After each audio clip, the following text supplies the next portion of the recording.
Hey, this is Katy B. Big up APTV UK. She's serious, she dangerous, she going through my mind. Diversion, the surgeon. Hey, feel ambitious, yeah? Cause we're serious, we're dangerous, we're going out our minds. Girl, Wavy. we're the track and you know that we gon' set that shit. Let me try this, yeah? Yo, things are looking better, I ain't gonna lie. I've been knocked back so much, but I know this is my time. I'm ambitious, trust you need to overstand, dive. Overthink and overdrive, think of what I want in life. I'm going out tonight, sipping Alizé to bring the vibe. In the studio to start me off, I got a touch. Hi, how you doing? I'm DJ Denko, New Style Radio 98.7 Birmingham, and I'm here with a young lady right now who's making major waves in the UK music scene. Obviously, you were nominated. You've had nominations for the Mercury Music Prize. You've toured with the likes of Tiny Temper, and I'm also, what I'm saying is, I'm basically talking to Katy B. How you doing? I'm good. How are you? I am. You're tired? I've had a long morning, but that's cool. You're in Birmingham today, yeah. tonight, because you're doing a tour day. So how's the tour been going so far? It's been really good, yeah. This is my kind of first tour for like 2 years, right. So I haven't been on the road doing like a Katy B tour for a while. Yeah. So it's been really nice to kind of do some headline spots and see the people who've supported my music. It's been really lovely. New album's just come out, Little Red. Yeah, Little Red. On that. What's been the feedback so far? Yeah, it's been really good. It's just kind of been the next chapter of my life, and it's been very positive. Because obviously, I mean, for me, I kind of came towards you, or heard about your name really from, you did a funky track a good couple of years ago, if DJ NG, if I remember rightly. Yeah. Right, tell me. And then, obviously... Yeah, I remember coming up to Birmingham to do my PAs when I was younger, driving in the car, like, oh, all excited. It was fun. And you did that, and then also you did the stuff with Magnetic Man. Yeah. And then more recently, the thing that really grabbed my attention was the EP you did in 2012. So what was the idea behind that?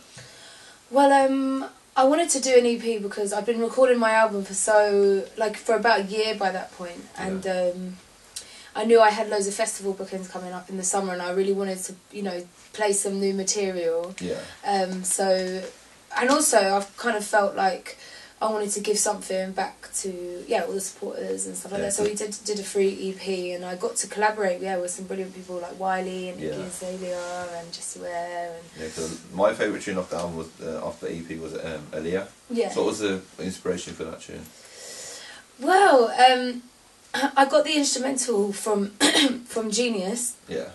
The producer that I work with a lot, and automatically I was kind of catapulted into this kind of I don't know, like this sort of underground club, a bit like a funky rave really, and everyone's sort of like looking their best, and it being like quite sort of a lot of tension in the air sort of thing. So I wanted to write about like a story of how my boyfriend in the song is a DJ, and he's playing for this one girl. She's a better dancer than me, and he's playing every week for this one girl. And I'm like a bit sad and saying, don't take my man away from me.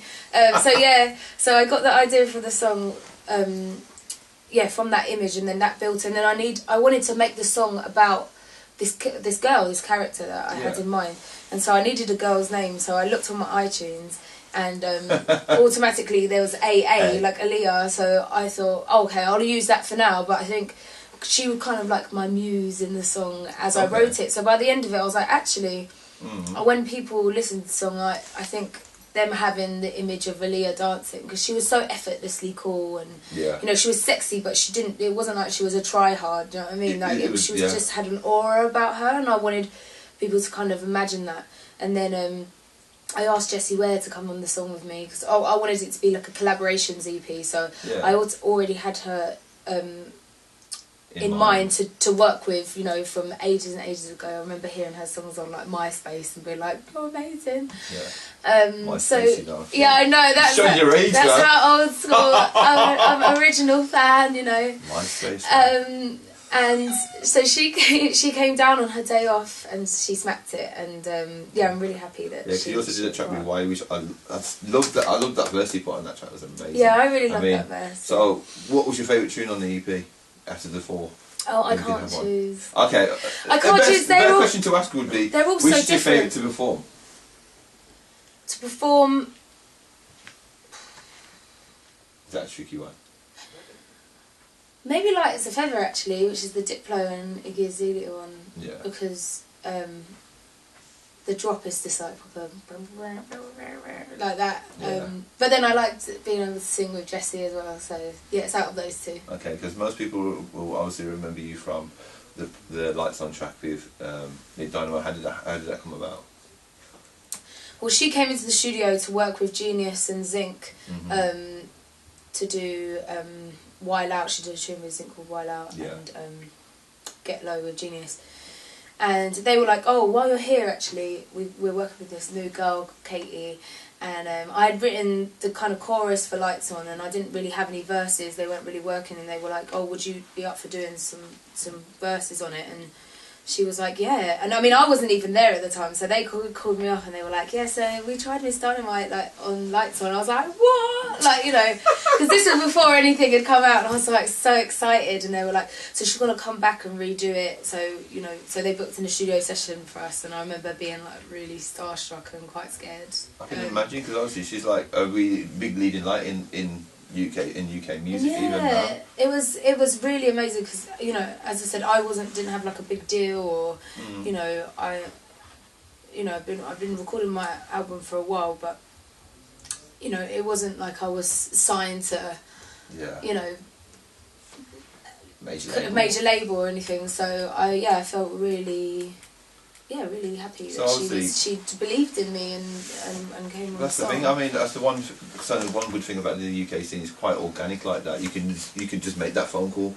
Whereas with other, you know, in the States maybe it's kind of slightly forced. Whereas you can phone, I'm on the phone Wiley. Wiley can come and do a verse, and he'll just come down and do it. That's the good thing about like Genius, my manager and the producer. He was in Pay As You Go back in the day, so he knows Wiley. Oh yeah, of course, yeah. So I literally felt like my life was complete when I did a song with Wiley. I don't know why. I was like, all this time I've been waiting to collaborate with Wiley, and now it's like a to-do list, isn't it? If you're a UK definitely. Artist, you've got to work with certain artists. And Wiley's he's like they call him the Godfather of grime for a reason, because everybody has to work. You have to go. He's like the gateway. Yeah. You go through Wiley, and then that's the thing. So I was over the moon about that. I can imagine. So like now you're doing headline tours, and how's the tour going at the moment? Yeah, it's going brilliant. Yeah, it's been really fun. I've got a great band, and I had some dancers on the London show. So yeah, it's been really memorable. So what can people look forward to seeing at the Birmingham gig? Well, it's kind of like a bit of a roller coaster, really, like an emotional roller coaster. 1 minute you're going to be dancing, jumping, the next minute I'm going to be seeing crying for no reason, and I'm going to be crying, and then the next minute, you know, it's just like up and down, up and down. So what do you like to record? Because obviously you got the Lights Out song was quite an up-tempo song, and then Crying for a Reason is quite an emotive ballad. Yeah. What do you like to perform more when you do certain gigs? Obviously, like you got the gig tonight. It's a smaller venue. You're gonna I think that's what I like being. That's why I like being on tour. It's really nice doing, being able to perform like slower numbers and stuff like that. Because I guess when you're doing festivals or performing in a club, you can't kind of be like, okay, everyone stop dancing now.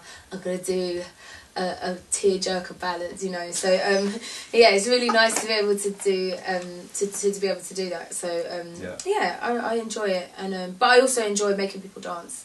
You know, that's, you know, as you say, from like Funky Days and things like that. I think I caught that bug when you hear your song coming on and you can see people react to it and people moving. Like that's a really amazing feeling. So the one question I have to ask you. What was it like when you first heard your record, heard your voice first on the radio, and you heard that, you know, oh my God, my tune's being played?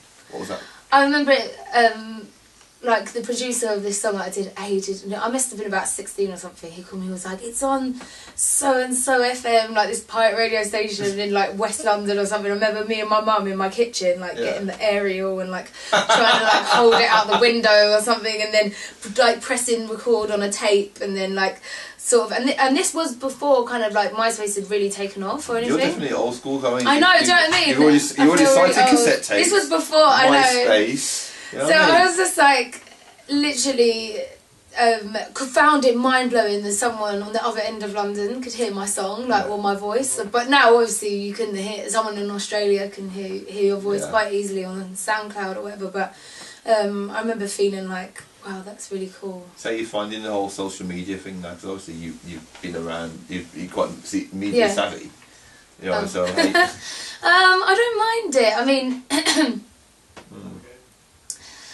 I wish I was better at it, I think. Actually, like, you know, I wish I was on it more. I think there's so many different platforms now. Yeah, there's like, so many. First, like I said, before it was just MySpace. Now it's Twitter, Facebook, SoundCloud, Mixcloud. Yeah, there's so many. Instagram. And it's to put stuff on the right platforms. Yeah, I think it's just important. It's actually a really nice way to just connect with people, actually, because now people can actually give you feedback of what they like and what they're enjoying, and they can sort of say, like, you know, yeah, we really like this song, or will you be able to do this or that, and actually you can have a direct kind of contact with the people who like your music, so it's cool. Yeah, I like it. Okay, so one more question, mate. Oh wait, alright, then wrap it up right now. Thank you for your time, Katy. Thank you very much. So before we go, can you just give people how people can reach you on Facebook, Twitter, etc.? Yeah, if you go onto my website, katybeofficial.com, then everything is on there. All the links. Oh, is it all integrated like that? Yeah, everything's on there. But I mean, you can Twitter, Katy B, Instagram, Katy B, yeah. Alright, thanks Katy B, it's been fun. DJ Denko signing out. It's been fun, I'm out of here.